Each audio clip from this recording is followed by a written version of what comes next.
কিছু গল্প মনের কথা। আমি পাপড়ি, সাথে আপনারা সবাই কেমন আছেন? অনেক দিন পরে আপনাদের সঙ্গে দেখা। আজ রবিবার, সকাল এখন বাজে 7:45। বাইরে এখনো বেশ ঠান্ডা, তাই ঘুম থেকে উঠে আগে একটুখানি গায়ে রোদ লাগাতে বাইরে চলে এসেছি। তবে আজ আর সিঙ্গাপুর থেকে সূর্যোদয় দেখছি না, এই সূর্যোদয়টা দেখছি আমার নিজের দেশ থেকে। রয়েছি আমরা এখন ইন্ডিয়াতে, নিজেদের বাড়িতে। বেশ কিছু পার্সোনাল রিজনসের জন্য হঠাৎ করেই আমাদেরকে না ইন্ডিয়া আসতে হয়েছে। আর হ্যাঁ, এই কথাটাও ঠিক যে অনেক দিন পরেই আপনাদের সাথে দেখা হচ্ছে। মাঝখানের এই কটা দিন ভীষণ মানসিক পরিস্থিতিও ভালো ছিল না, এবং কিছু পার্সোনাল রিজনসের জন্য কোনো রকম কোনো ভিডিওস ক্লিপও নিতে পারিনি, কোনো কিছু আপনাদের সাথে শেয়ার করতেও পারিনি। কিন্তু সেই দিনগুলো একটু কেটেছে, ফিরে এসেছি আবার একটু নর্মাল লাইফে। সেই জন্য ভাবলাম আমার এখানে কেমন আমার বাড়ি ঘর, আমাদের ঘরে কি কি রয়েছে, কেমন আমরা থাকি, সেগুলো আবার আপনাদের সাথে একটুখানি শেয়ার করি। বেলা এখন 8টা মতন বাজে। আইভি এখনও ওঠেনি ঘুম থেকে, ও ঘুমোচ্ছে। ও উঠে পড়লে তো আবার সেই দৌড় ঝাঁপ শুরু হয়ে যাবে ওর পিছনে। আর এই সকালবেলায় উঠে এই রোদটা একটু আমি বাগানে এসে গায়ে লাগাই, বেশ ভালো লাগে। হালকা হালকা ঠান্ডাও রয়েছে, সেই জন্য পুরনো মোটা জ্যাকেটগুলো সব বের করে করে পরছি। এগুলো তো আর আমার ব্যবহার হয় না, সিঙ্গাপুরে তো ঠান্ডা পড়ে না, সেখানে নিয়েও যাই না, আর এগুলো ওই পরেই থাকে। এই শীতকালে এসছি, আবার পুরনো জিনিসগুলো আবার মা সব রোদ ঠোদ দিয়ে রেখেছিল, এগুলো আবার এখন ব্যবহার করছি। যাই হোক, খুব ভালো লাগছে, অনেক দিন পরে আবার বাড়ি এসছি। তো চলুন আপনারা আজকে সঙ্গে থাকুন, যা যা করবো, যা কিছু খাবো আপনাদের সাথে একটুখানি শেয়ার করে নেবো। চলুন এখন দেখে আসি বরং মা কি করছে। মা অনেক আগে উঠে পড়েছে, আমি একটুখানি আজকে একটু আলসেমির দিন শুরু হলো আর কি। বাপের বাড়িতে আছি তো যা হয়। তো চলুন দেখে আসি মা কি করছে। এই যে দেখুন, গাছ থেকে পাড়া হয়েছে সজনে ফুল। আজকে সজনে ফুল রান্না হবে। সাধারণত যে জিনিসপত্রগুলো আমরা সিঙ্গাপুরে একদমই পাই না, সেইগুলোই এসে আগে খেতে ইচ্ছে করে। তাই মাছ মাংসের থেকে না এই গাছের সবজি, বিভিন্ন রকমের শাক, চুনো মাছ, এগুলো যেন একটু বেশি টানে। সজনে ডাঁটাটা পাওয়া যায় ঠিকই, কিন্তু ফুল বা শাক কোনোটাই চোখে পড়ে না। আর সজনে ডাঁটা যেমন গাছ থেকে পেড়ে খাওয়ার একটা আলাদাই স্বাদ, সেইগুলো তো বড় বড় ড্রামস্টিক বলে বিক্রি হয়, সেগুলো সচরাচর আমি স্যুপ বানিয়ে। কিন্তু এখন তো শীতকাল, এখন তো আর ডাঁটার দেখা নেই, কিন্তু ফুলে একেবারে গাছ ভর্তি হয়ে রয়েছে। একটু পরে আপনাদেরকে নিয়ে গিয়ে দেখাবো। ফুলের তো অনেক রকমের রেসিপি হয়, আর সবগুলোই খেতে লাগে একেবারে দুর্দান্ত। আচ্ছা, হয়ে গেছে। মা এটা কি দিয়ে করবে মা? পেঁয়াজ কলি, আলু, সিম, মটরশুঁটি দিয়ে ভাজা। ভাজা, হ্যাঁ, শীতের সব সবজি আর কি। দারুণ। এই যে এখানে বসে চা খাচ্ছি। কেমন হয়েছে গো চাটা? ভালো। আর এটা এটা এখানে, এটা ওখানেই যাবে না, এটা একটু রয়েছে। আমি এটা অনেকদিন ধরে খাওয়ার কথা ভাবছিলাম। কে তুমি? হ্যাঁ। এগুলো তো ওখানে পাওয়া যায় না তো। পাওয়া যায়, তুমি কিনতে দাও না। আমি কিনতে দিই না। এই সজনাটা কিনতে যাও না। সজনে ডাঁটা, সজনা ফুল। না না না, সজনে ডাঁটা পাওয়া যায়, কেনা হয়, কিন্তু এই সজনে ফুল কি পাওয়া যায়? পাওয়া তো যায় না। আমি তো ঝগড়া করি কেনা করাই। ডাঁটা খাবি? মায়ের সামনে মেয়ের নামে একটুখানি নালিশ করিয়ে আমাকে একটুখানি হালকা করে বকনি খাওয়ানোটা সুমিতের অনেক পুরনো দিনের একটা ইয়ার্কির মধ্যে একটা। এই ক্যালেন্ডারটা রান্নাঘরে টাঙানো রয়েছে, এত চোখ টানছে, তা ভাবলাম আপনাদেরকেও একবার ছবিটা শেয়ার করি। চলুন মা ওদিকে রান্নার জোগাড় করুক, আমি একটু বাইরেটা আপনাদেরকে ঘুরে দেখাই। আমাদের রান্নাঘরের সামনে এরকম দুটো বড় বড় কলার গাছ রয়েছে। কত বড় কলার কাঁদি হয়েছে দেখুন, একটাই আবার রঙও ধরেছে। 3-4 দিন পরেই একেবারে পেকে যাবে। একদম ডাইরেক্ট গাছ থেকে তুলেই আইভিকে দিতে পারবো। কলা পাতাগুলো খেতে খুব ইচ্ছে করে, তবে এই দিকের গাছগুলোয় ভীষণ ধুলো, শীতকাল তো চারিদিকটা একেবারে শুকনো। আর এই যে দেখুন কতগুলো আখ গাছ, এই সেই আখ গাছ যাদের গল্প আমি অন্য আরেকটা ভিডিওতে আমার করেছি। ফাইনালি এদেরকে টেস্ট করার আমার সুযোগ হয়েছে। যেটা সব থেকে ইন্টারেস্টিং এবং আপনাদের সাথে শেয়ার করতে আমার ভীষণ আনন্দ হচ্ছে, সেটা হচ্ছে এই কুয়োটা আমাদের বাড়িতেই রয়েছে। এর বয়স প্রায় 70 বছর। আমাদের বাড়িটা যত পুরনো, এই কুয়োটাও প্রায় তত বছরেরই পুরনো। এই এতগুলো বছর ধরে আমাদের সবার জলের সমস্ত প্রয়োজন মিটিয়ে আসছে এই কুয়োটা। এখন আমাদের কল হয়েছে ঠিকই, কিন্তু এই কুয়োর জলটা রীতিমতন আমরা খেয়ে থাকি। গরমকালে যতটা ঠান্ডা, শীতকালে ঠিক তেমনই উষ্ণ। আর জলটা খুব পরিষ্কার। বিভিন্ন রকম মাছও ছাড়া রয়েছে, যেগুলো সেই ছোট ছোট পোকামাকড় বা শ্যাওলা এসব খেয়ে নেয়। এই দেখুন কুয়োর বালতিও রয়েছে। গরমকালে অনেকেই পাড়ার আসেন এই কুয়োর জল নিতে। খেলে একেবারে প্রাণ মন জুড়িয়ে যায়, যেন একেবারে তেষ্টাটা পুরো মিটে যায়, যেটা ফ্রিজের জলও করতে পারে না। আর এই যে হচ্ছে আখগুলো, গতকালকেই কাটা হয়েছে। আমি কালকে একটা ট্রাই করেছি, এত সুস্বাদু এবং নরম যে কিছু বলার নেই। মানে দাঁতে করে প্রথমবার আমি আখ ছাড়িয়ে খেয়েছি। এখন তো সকালবেলা, এখন আর খাবো না, পরে আপনাদের সাথে শেয়ার করব। যাই হোক, চলুন এবার একটুখানি বাগানের দিকটা ঘুরে আসি। আমার বাবা যাচ্ছে আমাদের জন্য ইডলি আনতে। সকালবেলায় শুধু চাটা খাওয়া হলো, ইডলি দোকানটা এখানে একটু দেরি করে খোলে। এই দেখুন, এইটা হচ্ছে কত বড় একটা দারচিনি গাছ। সেই যখন ছোট ছিল না তখন থেকে এই গাছটা রয়েছে। এটা অবশ্য আমাদের বাড়িতে নয়, এটা পাশের বাড়িতে রয়েছে। কি সুন্দর ছোট্ট ছোট্ট ফুল হয়েছে আর একটা অদ্ভুত গন্ধ এই জায়গাটায়। এই দেখুন গাছের গুড়িটা কতটা মোটা, অনেক ছোট থেকে রয়েছে এই গাছটা। এখানে পুরো একটা বাগান ছিল, সেই বাগানটা আর এখন নেই, সব এখন গাড়ি রাখা হয়ে গেছে। তবুও যেটুকু প্রকৃতিকে ধরে রাখা যায় সেইটুকুই আমাদের মনে হয় চেষ্টা করা উচিত। সে ছোট ছোট গাছ হোক বা একটুখানি বড়। এখনও তেমন রোদের তেজ নেই, শীতকাল তো একটু একটু করে উঠছে। এইটা হচ্ছে আমাদের বাগানের পুরো এরিয়া।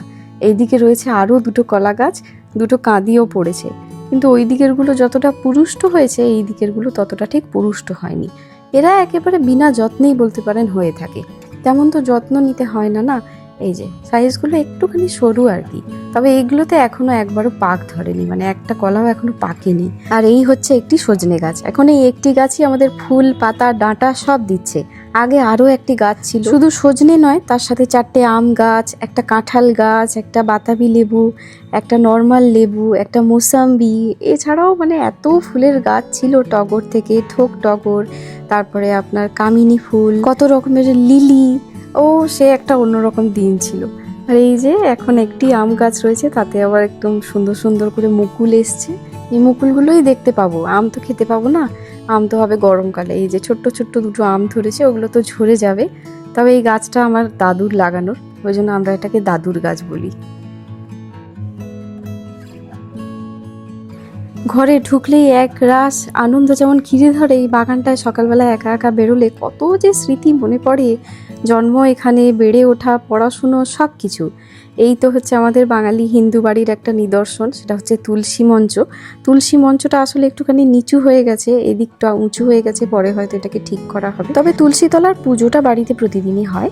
এই পাশে একটুখানি সবুজটাকে বাঁচিয়ে রাখার চেষ্টা করা হয়েছে, এটা সম্পূর্ণ আমার ছোট পিসির ক্রেডিট। এই যে ক্যালাঞ্চো, এখানে একটুখানি ধনে পাতা লাগিয়ে রেখেছে, আবার এত সুন্দর ফুল হয়েছে আর এত মিষ্টি গন্ধ। এই দিকের এই বেগুনি ফুলটা ঠিক নাম বলতে পারবো না, এত চোখ টানছে না, মানে পুরোটার মধ্যে একেবারে জল জল করছে, এত ব্রাইট কালারটা। এইগুলো হচ্ছে দেশি গোলাপ, কালারটা একেবারে মানে অসাধারণ। এরা বেশি দিন থাকে না, কিছুদিন পরেই ঝরে যায়। অ্যাডেনিয়াম রয়েছে, অ্যাডেনিয়ামেও ফুল হয়। এবারে রয়েছে কিছু চন্দ্রমল্লিকা, এখানে একটা রঞ্জক গাছ রয়েছে, এটা পিঙ্ক রঞ্জক। আর এই দিকটায় রয়েছে অনেকগুলো জবা। এই জবাটার কালারটা দেখুন, একেবারে যেরকম সূর্যটা দেখালাম সকালে, ঠিক ওই সূর্যের কালারটা দেখুন। আবার ভেতরে এতগুলো পিঁপড়ে, প্রতিদিন একটা করে জবা ফুটবেই। যাই হোক, মায়ের পায়ে দেওয়ার জন্য ফুলের অভাব কিন্তু এখানে হয় না, এখান থেকেই হয়ে যায়। এটা চন্দ্রমল্লিকা, এগুলো দেখছি অনেক দিন ধরেই ফুটে আছে, কয়েকটা শুকিয়ে গেছে। আর এপাশে রয়েছে আপনার করবি গাছ, কিছু লেবু গাছ, আরও কিছু গোলাপ, তার সাথে একটু পান পাতা। আর এইগুলো হচ্ছে দোপাটি। তবে এই বাগান রাখা তো আর মুখের কথা নয়, পরিচর্যার ভীষণ দরকার হয়। এই লঙ্কা ধরেছে একটা টুকটুকে লাল, এইটুকু পুচকু গাছটায়, ওইটা বীজ করার জন্য লাগিয়ে রাখা হয়েছে, নয়তো আমি তুলে নিতাম। আরেকটা দেখেছিলাম, সেইটা কোথায় গেল কি জানি, খুঁজে পাচ্ছি না। এই যে পেয়েছি, এইটা একটুখানি রং ধরলে তারপরে ভাবছি এটাকে তুলে খাবো। আরও একটা মন খুশি করে দেওয়ার দিক হচ্ছে বাড়িতে বসেই মন্দির দর্শন। 83 বছরের পুরনো আমাদের এই দুর্গা মন্দিরটা একেবারে মন ভালো করে দেওয়ার একটা জায়গা। কত যে স্মৃতি জড়িয়ে রয়েছে সে আর মানে মুখে বলে শেষ করা যাবে না। এখন মন্দিরটা এত সুন্দর রেনোভেট করা হয়েছে যে সকালবেলা উঠে দেখলে চোখ জুড়িয়ে যায়। এই যে বলতে বলতে আরও একজন ঘুম থেকে উঠে পড়েছে, মাথার চুলগুলো ওর এত বড় হয়েছে যে মুখটা এইটুকু পুচকু দেখাচ্ছে। এই কয়েকদিনের মধ্যে এই চুলগুলোতে আমাকে কাঁচিটা বসাতে হবে। চলুন, বেলা এখন প্রায় ওই 11:30 মতন বাজে। রান্নার অনেক তোড়জোড় রয়েছে, মাঝখানে আমি আর রান্নাঘরে ঢুকতে পারিনি। এত সুন্দর একটা গন্ধ বেরোচ্ছে, ভাবলাম এসে একটুখানি নাড়াচাড়া করে দেখি। সজনে ফুল, আলু, পেঁয়াজকলি, শিম সব কিছু দিয়ে একটা ভাজা। বাড়িতে তো কোনোদিনও টিভি দেখতে পাই না, তাই এখানে এসে একটুখানি টিভির সামনে বসিয়েছি, আমিও একটুখানি ফ্রি টাইম এনজয় করছি। খাওয়া দাওয়া সমস্ত কিছু হয়ে গেছে, বেলা বাজে এখন প্রায় 2:30। সুমিত আমার জন্য একটা মিষ্টি পান এনে দিয়েছে। আজকে অনেক দিন পরে একেবারে দারুণ দারুণ রান্না খেলাম, বাটা মাছ, পাবদা মাছের ঝাল, আর তার সাথে ওই ভাজা, একেবারে সব জমে গেল। আবার তারপরে এই মিষ্টি পান, মন একেবারে খুশি হয়ে গেল। সন্ধে এখন বাজে 7টা। আমার বাবা তার জামাইয়ের জন্য এখন স্পেশাল একটা জিনিস এনেছে। আমাদের খড়গপুরে খুব বিখ্যাত একটি জিনিস হলো কাটলেট। এটা হচ্ছে চিকেন কাটলেট। খড়গপুরে যারা থাকেন অনেকেই হয়তো এই প্যাকেটটা দেখে চিনতে পারবেন যে কোন দোকানের প্যাকেট। এই পাশে আরও একটা স্পেশাল প্যাকেট প্যাক করা রয়েছে, এটা একটাই রয়েছে, এটা হচ্ছে মাটন কাটলেট। এটা বাবা এনেছে শুধুমাত্র তার জামাইয়ের জন্য। আসলে ও তো এখানে বেশি দিন এসে থাকতে পারে না, তাই এত আয়োজন। রয়েছে একটু স্যালাড আর তার সাথে হচ্ছে সস। যারা বুঝতে পারেননি এখনো তাদেরকে বলি, খড়গপুরের গোলবাজারের নিউ রেস্টুরেন্টের এই বিখ্যাত কাটলেট। ওনাদের দোকানে শুধু কাটলেট নয়, মোগলাইও ভীষণ বিখ্যাত। আমার মারা যখন ছোট ছিল তখনকার দোকান, মানে ভাবতে পারছেন কত বছরের পুরনো। নামটা নিউ রেস্টুরেন্ট ঠিকই, কিন্তু একেবারে ওল্ড এজ গেট আপ। তবে টেস্ট নিয়ে কোনো রকম কম্প্রোমাইজ হয় না। মোটামুটি খড়গপুরবাসীরা এখান থেকেই কাটলেট মোগলাই খেতে পছন্দ করেন। এক কামড়েই একেবারে মন খুশি হয়ে গেল। ওহ, কতদিন পরে যে এই ভালো লাগার স্বাদটার মুখে ফিরে এলো। গত বছর যখন এসেছিলাম তখন মনে হয় খাওয়া হয়নি। আজকে সন্ধ্যেটা একেবারে জমজমাট হয়ে গেল। সন্ধে এখন বাজে প্রায় 8:30। আইভি রেগুলার এখন রুটিন হয়েছে, ঠিক এই সন্ধেবেলাটায় ও দোতলায় এসে গানের সাথে সাথে নাচ করবে। জামা টামা সব চেঞ্জ করিয়ে দিয়েছি। আর এমনিতেই আমাদের বাড়িতে লোকজনেরও অভাব নেই। আমার বাবা, মা, কাকু, কাকিমা, এক পিসি, কাকুর ছেলে, মেয়ে, যদিও তারা বাইরে থাকে, কিন্তু সপ্তাহে একবার করে অন্তত বোন তো আসেই। তাই জন্য সারা দিনের বিভিন্ন সময়ে এক একজনের সাথে আইভি কোয়ালিটি টাইম স্পেন্ড করে। তাই আইভিকে নিয়ে এখন ইন্ডিয়া এলে যতই বেশি দিন থাকা হোক না কেন, মনে হয় যেন ফুস করে এই কটা দিন যেন একদম দেখতে দেখতে শেষ হয়ে গেল। নাচে গানে আইভিরও দিনগুলো, সন্ধেগুলো সব দুর্দান্ত কাটছে। এই হলো আমার কাকুর মেয়ে। ওর ভিডিও নিচ্ছি বলতে ও একেবারে ফিক করে এরকম হেসে দিল। শুধু আইভি কেন, আমাদের দুজনেরও বেশ রিল্যাক্সে কাটছে, বিশেষ করে আমার। আইভি সবার সাথে মিলেমিশে আছে কিনা, আমার কাজটা সত্যিই অনেকটা কমে গেছে। রাত্রি এখন বাজে প্রায় 10টা। আইভিকে খাওয়া দাওয়া করিয়ে নিয়েছি আর নিয়ে নিয়েছি আমাদের ডিনার। এই হচ্ছে আমার প্রিয় 2টো রসগোল্লা, সঙ্গে রুটি আর মটরশুঁটি আলুর তরকারি। মটরশুঁটি তো আমাদের ওখানেও আমি তরকারি করি, তবে এরকম ফ্রেশটার মতন টেস্ট আসে না, ওগুলো তো সবই ফ্রোজেন। আর খোসা সহ মটরশুঁটিটা সিঙ্গাপুরের লিটল ইন্ডিয়াতেও আমার চোখে পড়েনি। প্রথমবার আইভিও এরকম খোসা সহ মটরশুঁটি থেকে খুব আপ্লুত। ওকে ছাড়িয়ে ছাড়িয়ে দিচ্ছিলাম, ও বেশ কাঁচা কাঁচা খেতে খুব মজা পেয়েছে। আমারও দেখে খুব ভালো লাগলো। এখানে ডিনারটা একটুখানি রাত করেই হয়, তবে ওই সবাই মিলে একসাথে বসে গল্প করে খাওয়ার যে আনন্দটা, সেটা তো আর সিঙ্গাপুরে একলা থেকে হয় না। তখন আমি আর আইভি একা একা খাই। যাই হোক, ডিনারটা আগে শেষ করি। ইন্ডিয়া এলে শ্বশুরবাড়ি হোক বা বাপের বাড়ি হোক, খাওয়া দাওয়াটা বেশ একটুখানি বেশিই হয়ে যায়। তাই জন্য মা আগের থেকেই একটা জিনিস আমাদের জন্য বানিয়ে রেখেছে। এটা হচ্ছে জোয়ান। এই জোয়ানটা লেবু আর নুন দিয়ে রোদে খুব কড়কড়ে করে শুকনো করে প্রিজার্ভ করা। এটা নষ্ট হবে না। যে কোনো দিন খাওয়ার পরে যদি মুখটা ভালো না লাগে, এইরকম একটুখানি মুখে নিয়ে নিলে ব্যাস, মুখটুকু একেবারে পুরো ছেড়ে যাবে। হেভি খাওয়া দাওয়া হয়ে গেলে এরকম একটুখানি নুন আর লেবু দিয়ে মাখানো জোয়ান খেলে মুখটা একদম পুরো ছেড়ে যায়, আর অ্যাসিডিটি বা অম্বলেরও কোনো ভয় থাকে না।